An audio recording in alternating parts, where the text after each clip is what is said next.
But society has changed a lot since he was invented in 1829. He still walks out unarmed, with whistle, notebook and truncheon tucked out of sight. But he walks in a violent world. And although he now has a powerful technology to back him up, he still works alone, wedged between the law and society's demands. Everyone recognizes the British Bobby, but how many people know him? Liverpool is a typical industrial seaport city, and the Liverpool police are typical of a British big city police force. 2,300 police range an area of 50 square miles, attending to the demands of 750,000 people. And they've always given their police a tough time. For Liverpool was immensely rich, and men came here to get rich. But disappointment, poverty, and a long tradition of violence have turned the atmosphere sour. All crimes have increased. So have the number of public demonstrations. On this morning of the 12th of July, even the traditional Orange Parade of Irish Protestants must be policed with a wary eye.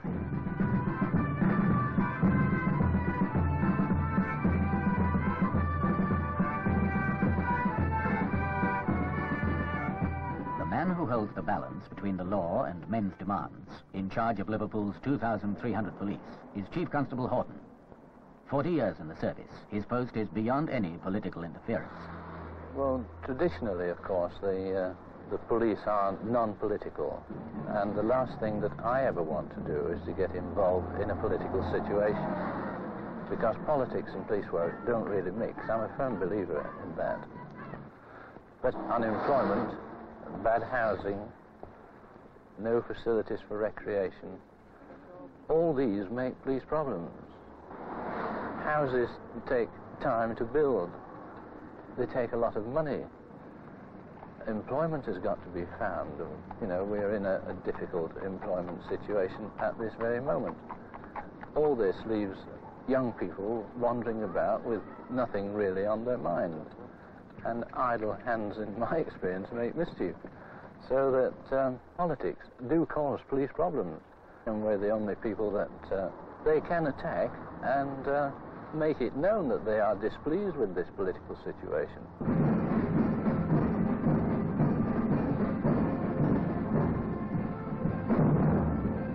In my annual report, I said something about the policeman being between the anvil and the hammer. Quite a dangerous position to be. The police attitude is as though they're attacking the civilians. They want you to do something. If you're too quiet, they're going to annoy you. They're going to provoke you or do something to you. Can I say in reply to that, Mr. Monto, we have a complaints against the police procedure which is laid down by an Act of Parliament. Chief Inspector Wardale is the Community Relations Officer. He's seen 24 years' service with the police. His job is to stay in constant contact with the public. It's not his job to deal with official complaints. A procedure exists to do that. He wants to meet as many city residents as possible and hear their grievances. One of our members was stopped by the police. The next thing you know, he was punched in the stomach. He got a tooth knocked out.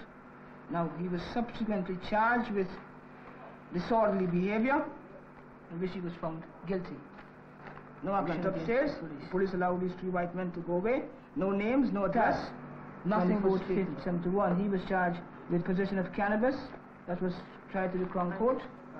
And his case was dismissed. The director has advised that there is insufficient evidence to justify criminal proceedings against any of the officers concerned. It's a much hackneyed word. I've used it before. You might be tired of hearing it. But communication is the answer. I think you would agree to our problems. All kinds of people from all walks of life, all different colours, entertain prejudices about the other group. It goes from street to street in some neighbourhoods. One street dislikes the people in the next street. It happens in families. They distrust anyone outside their own families. You break this down by communicating.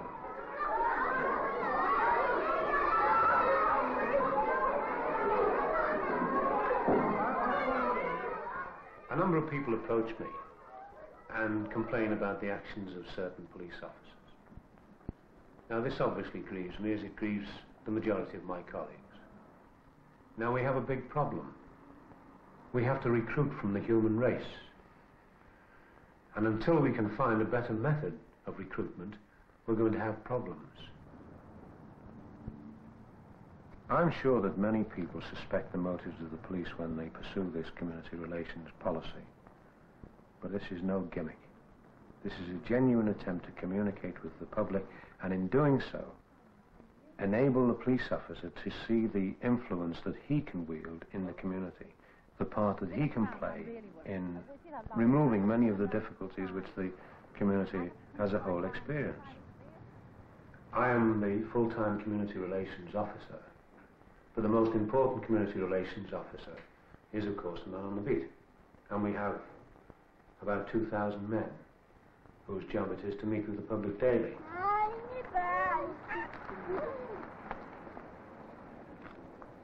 Constable Holmes leaves for work. He's 35 and he's done 11 years with the police. The way Constable Holmes does his job is crucial to relations between the police and the public. The idea is not just to project a good image, but to invite the public to come back at us, to enable the police officer to see what influence he can bring to the society in which he lives or operates. A lot has been spoken about the sort of environment or the sort of background that produces the kind of people we have to deal with. The social conditions which produce this kind of person obviously have to be eliminated.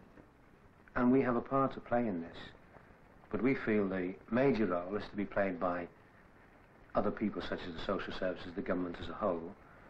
For the moment, the police officer still has the criminal element to deal with. He still has to contain the present situation in order to preserve law and order, and in order to protect the majority. I carry a piece of string, safety pins, and usually a clean white linen handkerchief. And the piece of string, somebody told me, was to, if someone insisted on giving you the dog that they'd found, you had to lead the dog along on this piece of string. And when I'm actually out on the beat, carry a spare pencil, because it's very often embarrassing to be halfway through a statement or something and you've broken your pencil.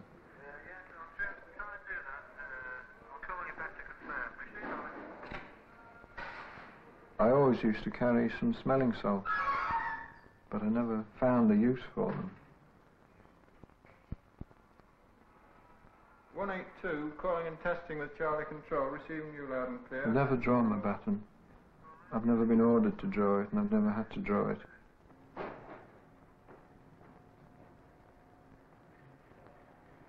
I pamper my feet, because they are my livelihood, really. And I insist on having comfortable footwear and warm footwear. Constable Holmes sets out to walk his beat. It's the toughest community in Liverpool, with soaring rates for violent crime and juvenile delinquency. Holmes knows the beat intimately. It's his, and no man-made hardware could do his job. He can spot strangers, he can make contact with kids. You being good?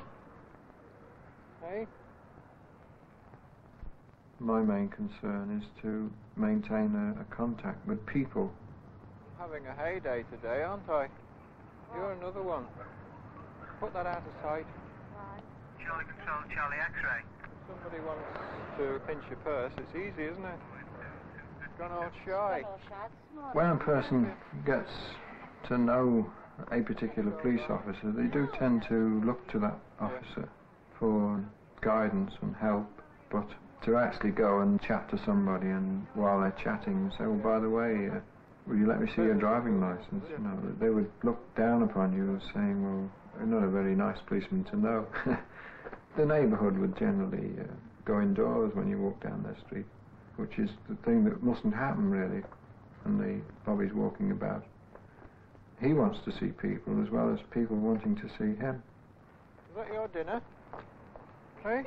In 1971, over 2,000 children were cautioned for crime. That's an increase in a year of 64%. And offences of vandalism have increased by 28%. It's a terrible state out here, isn't it? Dreadful, isn't it? You're having a lot of trouble with these children. It's been like a bedlam with them, but it's a lot quieter now. Yeah, they can't do much more damage now, can they? Which street was it from? Well over half the crimes committed by Liverpool children are theft and burglary. You've been in trouble for this before, too? What do you use to open the meter with? Put in the sink. What do you put in the top? Matchstick and Preston. You put the matchstick in the top, yeah, so the money would drop down off the meter. How old are you? 8. How old are you? 11. You just give me the money. Once caught, the young offenders will be taken home and then dealt with by a specialised branch of the police force under Chief Inspector Wardale. At all costs, the Liverpool police want to keep children out of court and out of criminal records. A police juvenile liaison officer will step between the child and the prosecutor, and in consultation with parents, school teachers and social workers, the JLO will decide how best to deal with the child. Constable Taylor is a JLO. He works in the same division as Constable Holmes. Frequently, he'll go to the scene of a crime, for he too depends on close contact with the community he serves. But I'll take these boys down to the station now and see if I can get hold of their parents. Okay. So you three can come with me. Now listen to me very carefully. We're walking down. You see the length of my legs? Yeah. Twice as long as you. Don't try to run away. I'll soon catch you. Right, come along.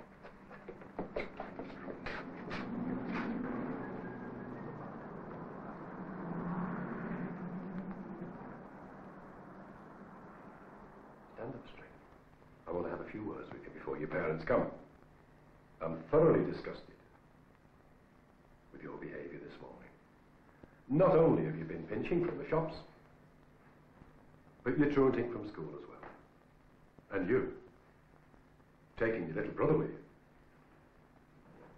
you. Even worse, isn't it? Don't you feel ashamed? What on earth you wanted these things for, I don't honestly know. You know it's wrong to steal. At least you should do by now. You're old enough, aren't you? Even you, little fellow, take that smile off your face, please. Even you know it's wrong to steal, don't you? But no, you stay off school. You've got nothing better to do then but go round the shop. Hello, Taylor, Juvenile liaison. Oh, thanks for phoning, Mrs. Evans. Yes, I don't want to explain over the telephone. I'd much appreciate if you could get down here as soon as you possibly can. The boys are all right. Possibly it is, Mrs. Evans, but I think you'll find this is rather important. Thank you, Mrs. Evans. There's playfields in the park. Yeah. You'd think a lot of them would go there, would you? Yeah. And sometimes they'll obey you, but not always. No, no.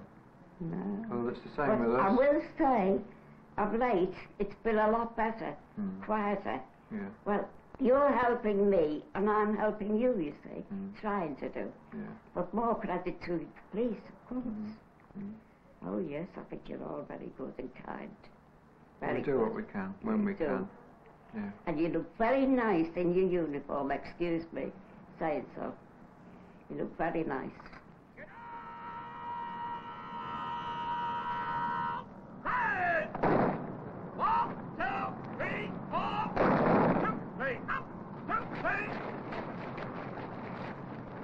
Get your dressing and stand still. Hey! Stop! Chief Superintendent Stone is in charge of the largest national police training centre just outside Liverpool. There are 8 others across Britain. Police recruits receive 13 weeks training here before they're sent back to their local forces. Stand past the intermediate classes, the remainder. Stand up! Please!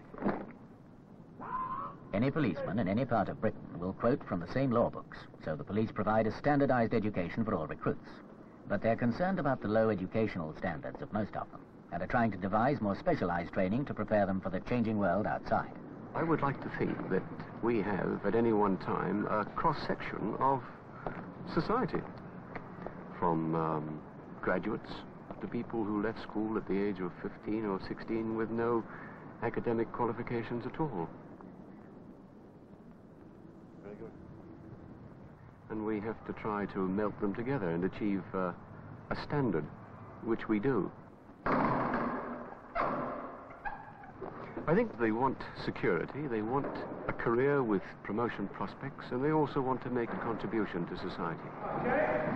It's this last quality, I think, which is most important. because the constable in this country is an individual. And he has the powers to arrest a person. And this is a power which should never be exercised without a great deal of thought and consideration. And because of this, you know, the training throughout the 13 weeks here is based on this responsibility to the society of the constable.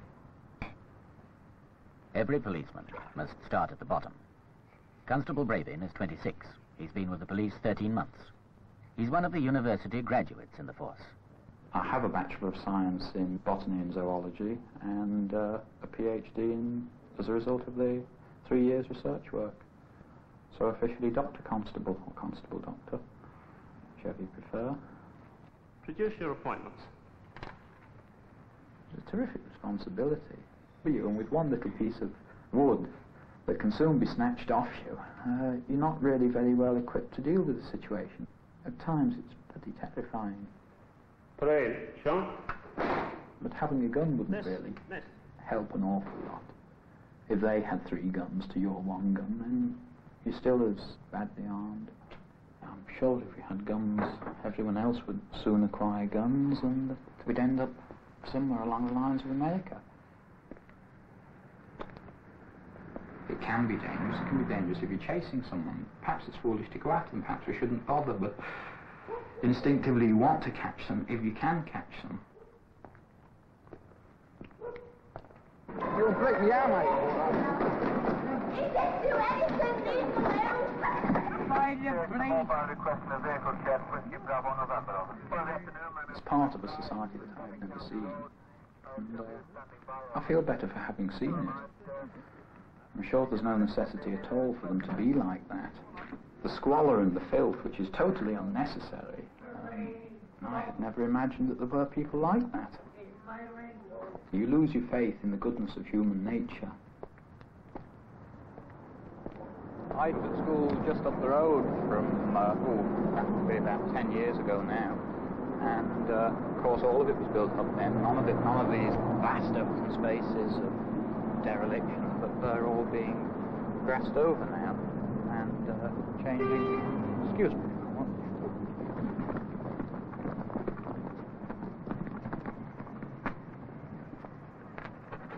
Hey, is this your car? Yeah, right. What's the number of it? It's, I don't know. I've forgotten it. What's up? Well, what's all is this it yours? here? When does your excise license expire? Next year. What's all this lot anyhow?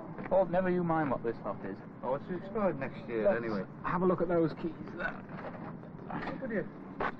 And you say it's your car? This is my car, Without yes. that set of bloody keys? Well, I'm not that's you satisfied charge, with you your know. explanation. You're not obliged to say anything unless you wish to do so, but what you say may be put into writing and given in evidence. I hope so, I'm yeah. arresting you for the attempted theft of this motor car, all right, yeah. and you're staying in that car till transport arrives. Have you got that? You're trying to get out, no? No, you'll stay there. 179 to Alpha. My car, there's... Yeah, Bill. Could I have transport, Camden Street car park, 1 male, attempted theft of motor vehicle? Over.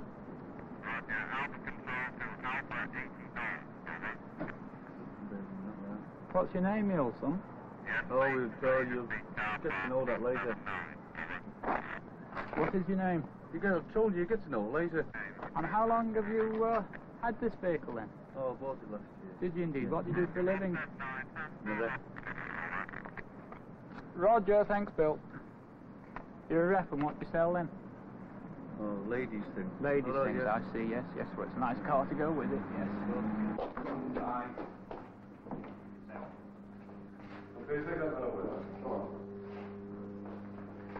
Yes, officer. I've arrested this, behave yourself and stand still. I've arrested this man sergeant for the attempted theft of a Marina motor vehicle. At 1:05 I was in Fraser Street when I saw this man fumbling with car keys trying to get into the motor vehicle BLV 645K. He got into the vehicle and attempted to start it and was having difficulty. I went up to him and asked him was it his vehicle, and he replied yes. I asked him to give me the number of the vehicle, which he was unable to do. I asked him when the vehicle exercise licence expired, and he was unable to give me the correct answer. I saw those keys in the ignition, and I was then satisfied that this man was attempting to steal it. With the keys on? I cautioned him and told him that I was arresting him for the attempted theft of the vehicle, and he said, "You must be joking." We've heard what the officer said. Anything to say about it? No. Search this. Sarge, that car's registered to a Mrs. Wilkinson in Manchester.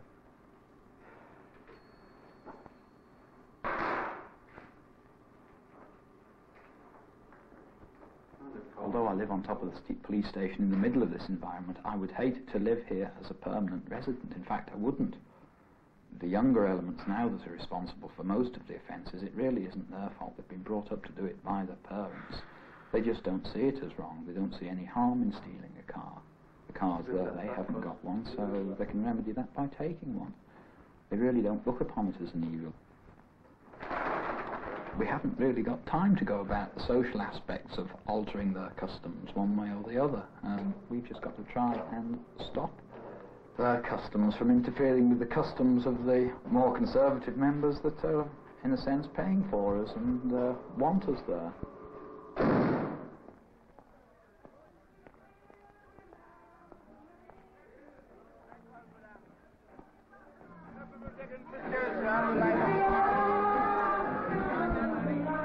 We've got to keep communicating with people. One confrontation between a police officer and a member of the public can destroy weeks, months of good community relations work. It's a slow process. There are people, of course, who would like to right the situation overnight, and I would too. But I know from experience that this is not the way life goes. It's a little more difficult than that. And I'm patient. As you get older, you learn more patience.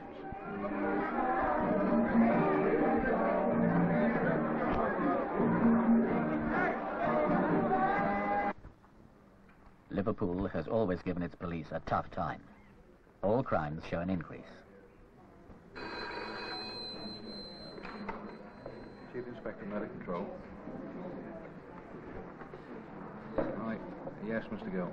Yes, that's quite so. The body of a young woman was found at 8:30 a.m. this morning in Rodney Street. We are treating it as a case of murder. Attacks on private individuals in the street have increased in a year by 9%. Attacks on cashiers inside their premises have increased by 85%. And in 93 offences, firearms were involved. Over 5 years, the incidence of robbery has gone up by 121%. The police feel hard-pressed. Public complaints and criticism can undermine morale. In an increasing number of demonstrations, the police themselves have become the target for the demonstrators' fury. They believe only good police work can prevent a breakdown in law and order.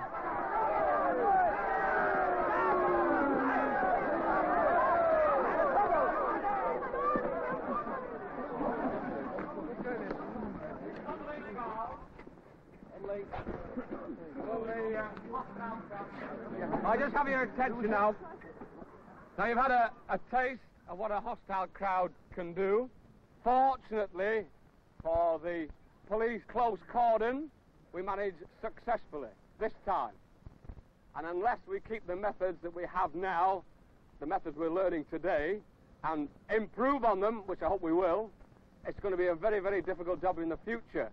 As we anticipate these agitators, these strikes, rioters are going to go even worse. But you must remember, whether your helmet goes for a Burton, whether you get kneed in the groin, you must still hang on to your close cordon. Still keep your arms linked. And most of all, keep your temper. In 1971, 419 Liverpool policemen were attacked and wounded. In 1 year, that is an increase of 21%. In my annual report, I said something about the policeman being between the anvil and the hammer. I think better sense will prevail eventually. And I can see that the only way to do this positively is for this greater contact with people, telling them what you are doing and why you're doing it, giving them an interest in the achievement. I have a lot of faith in the police force. I have a lot of faith in policemen. We've got problems, of course we've got problems. But I'm optimistic about the future.